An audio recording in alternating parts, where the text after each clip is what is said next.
Hello there, Namaste. So I just finished watching Stree 2.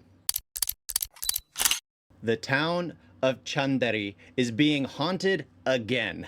This time, women are mysteriously abducted by a terrifying, headless entity. Once again, it is up to Vicky and his friends to save their town and loved ones. Alright, now Stree was one of those movies that I watched not knowing what to expect, laughed my head off, and I absolutely love it to this day. I can rewatch it multiple times.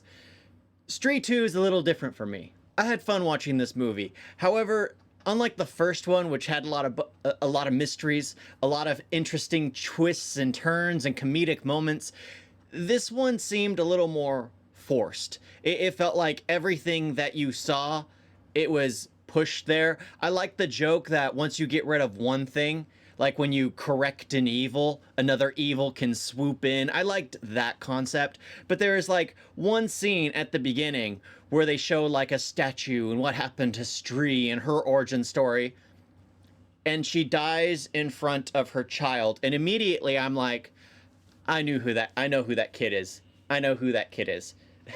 And it's just like, yep, it turns out that it's like that. And it kind of becomes weird at the end, you know, kind of like in the Avengers movies where Captain America kisses his own niece, or was it his granddaughter? I don't remember. But yeah, Cap ends up kissing his own granddaughter or niece or whatever in Civil War. But yeah, Stree, the man who killed Stree is free now to terrorize women because Stree terrorized men originally, so they set loose another evil. And of course, it's back to the same crew having to get together. And since this is an expanded universe, they've got to bring in the other creatures, which I still haven't seen the movies for, at least the wolf one. They bring him in for a cameo and to actually play a role at the very end. The comedy for me didn't hit as hard as it did the first time. The only twist I liked was when they went to the mental asylum, because I had fun with that. The second I saw him, the one who was the descendant of the king, it was just like, I got a smile on my face. I always get a smile when you have him playing a comedic character. It's always entertaining for me. I know what I'm gonna get. So I loved it from that moment onward. It was, well, not that moment onward. It was really that little snippet in the mental asylum.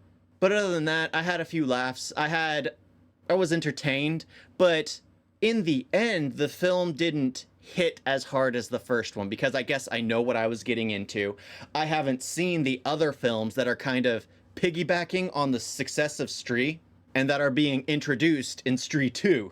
The final act is the typical cliche superhero battle, which gets overdone, and I blame Hollywood for ruining it. I do. They kind of overdid it so much that when you see it, it's just like, well, this isn't entertaining. It's just CGI characters going at it. And I blame Hollywood for that thought, because it kind of ruins it. What might have meant something meant nothing. But I found this film very predictable from the very beginning. When you see those statues, I immediately was like, oh, that's who that girl is. And then it's just, my wife had seen the movie prior and she's just nodding her head like, yep. And what's funny, when you actually notice that, you're like, okay, so the first film, he basically seduced the mother of the one he's crushing on. It's just, it was very weird when you start thinking of things like that. That's what I meant. It's like the Captain America thing. It's like, they don't think through the writing. Of course, in this case, they did it after the fact. They're patching the story after the fact. And Captain America, in the fact that they chose to have him go back and be the grandfather of the girl he kissed. That's what they chose to do, so Hollywood's writing is worse in that respect.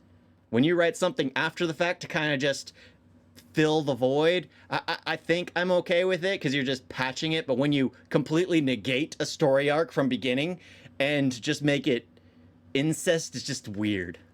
But yeah, again, the only thing I found comedic, or I kept laughing about, was Akshay Kumar going through his bit. I absolutely love that. I loved every moment of it. And since it's a cinematic universe, I figured there would be like a multitude of post-credit scenes. And I was right. There are so many post-credit scenes. It even lets you know who is gonna be the main bad guy for all the characters. Like the, you know, the Thanos. You learn who the Thanos is gonna be. And it's funny because it just reminded me of 2.0, I think it was called, Robot 2.0.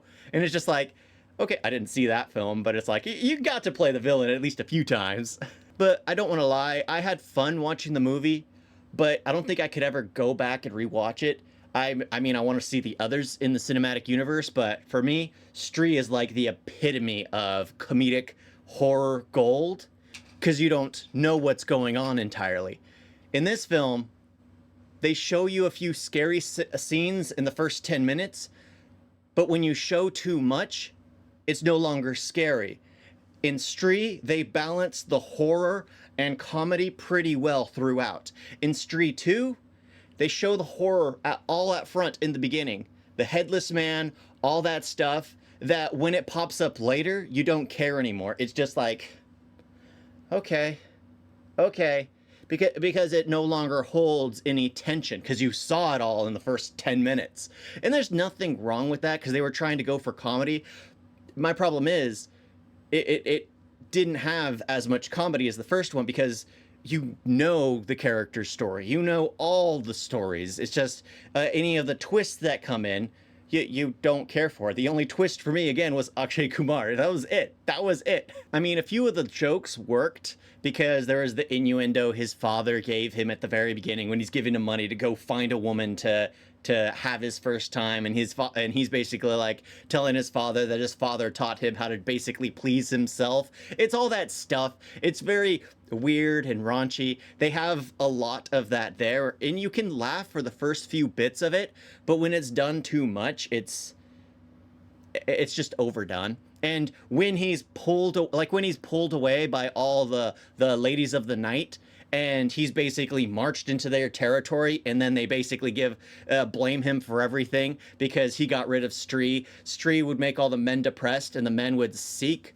the ladies of the night out, so they're unhappy and want him to fix everything. It was a little forced. I mean, it again, like I said, it's interesting to see when you get rid of one problem, how one can move in, or you never know what happens afterwards. I like that dynamic when, like, a fall of an empire, you always see the good guys destroy the empire, but what happens afterwards? You never get that tidbit. You never get what goes into repairing everything, all the infrastructure that was there that was just destroyed by the heroes. So this is kind of like a behind the scenes type thing. Sure, it's much smaller and not that grand of scale, but we still got to see a bit of it. But in the end, it's a fun movie. It's worth a watch. Maybe if you're gonna sit down and watch the entire cinematic universe they're making, it's worth seeing again. But for me, Stree was the absolute peak tier, like, comedy horror. Unless you're talking about a psychological comedy horror, which would be Bahubulaya. I'd love that one.